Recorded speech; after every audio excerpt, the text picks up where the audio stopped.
Bonjour, bonsoir. Comme on l'a dit, les graphiques sont pris de manière aléatoire et nous allons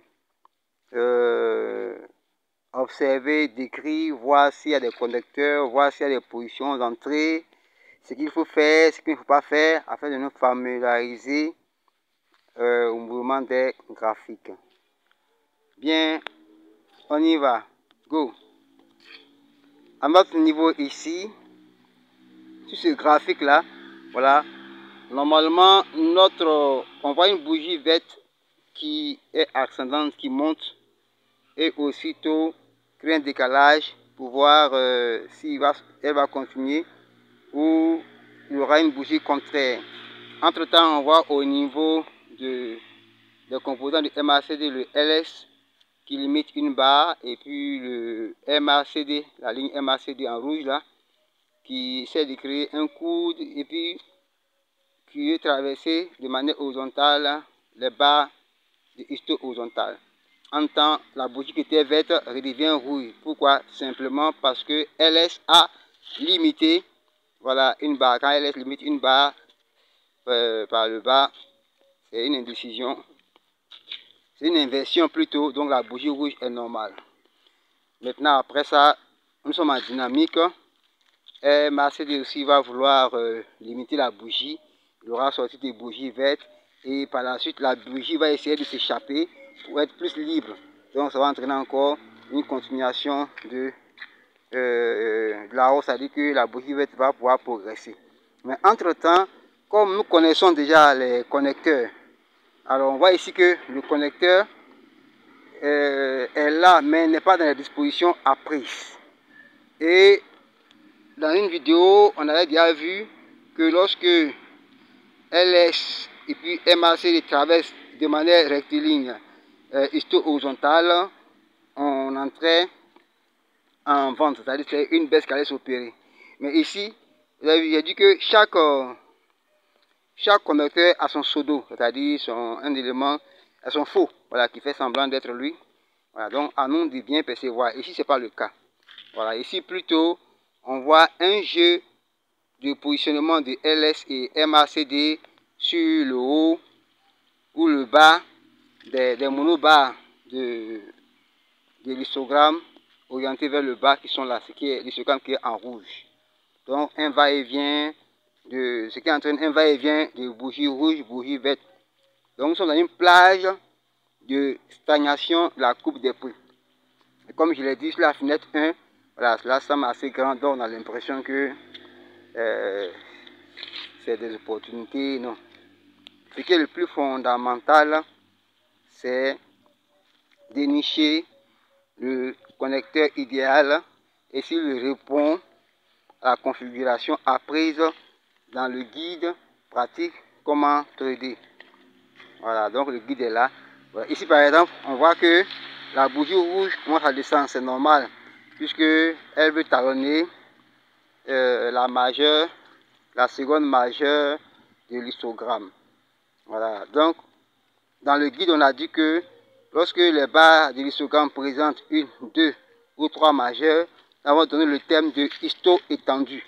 Voilà, histo étendu pour dire que il y a une extension des barres de l'histogramme. Ça va entrer là aussi, ça entraîne aussi un certain nombre d'attitudes et de l'altitude.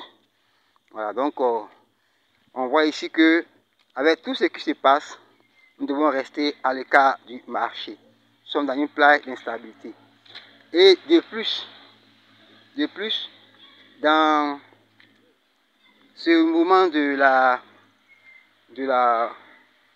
courbe des prix, on voit ici que, excusez, je vais voir combien de temps il reste. Bon, on a 2 minutes encore. Voilà, donc on peut voir ce qui va se passer.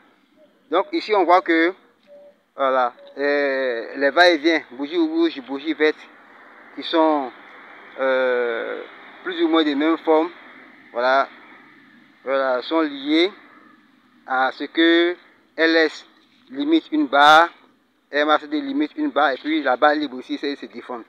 Ici on voit ici que la dernière barre ASD qui tente de sortir est supportée par LS, ce qui a fait que la bougie rouge descend. Maintenant ici normalement il devait y avoir une opportunité ici parce que il y a ce qu'on appelle le reverse du coup de Ketra qui serait en jointure avec le creux histo. Malheureusement, il y a un support, c'est-à-dire un support, c'est un niveau de prix que la courbe touche et puis répare. Maintenant, si ce support-là est percé, est traversé, alors là, il aura maintenant une avalanche baissière, c'est-à-dire que le marché va aller rapidement vers le bas. Donc, alors si ce support-là, il peut toucher une fois, et tourner, toucher 2 fois ou toucher 3 fois le support-là.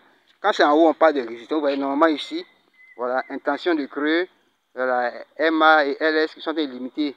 Début de histodex, normalement, on doit entrer en vente. Voilà, malheureusement, à cause de ce support-là, qui est à 1.1808, voilà, à cause de ce support, voilà, la courbe des prix répare. Donc, ceux qui étaient entrés en vente là-bas étaient fort clos. Voilà. C'est pourquoi il y a les entre-lignes, ce qui est important ici, c'est maîtriser sa plateforme. Voilà. Il y a des plateformes où tu es obligé de calculer toi-même le support et les résistances. Voilà, ou même faire passer des graphiques pour faire tout un ensemble de scénarios là.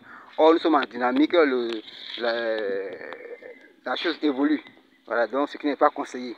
Voilà, il faut être focus sur les connecteurs et la configuration requise, comme nous dit le guide, pour aller plus vite. Donc, à cause de la résistance qui est sortie ici, on ne peut pas entrer en vente. Donc, en fin de compte, en observant uniquement la courbe des prix, on passe à côté. Voilà. En observant aussi seulement le MACD, on peut passer à côté. Donc, il faut combiner les deux observations. Voilà. Et comme pour faciliter la tâche, nous, c'est comme un setup que tu dois créer.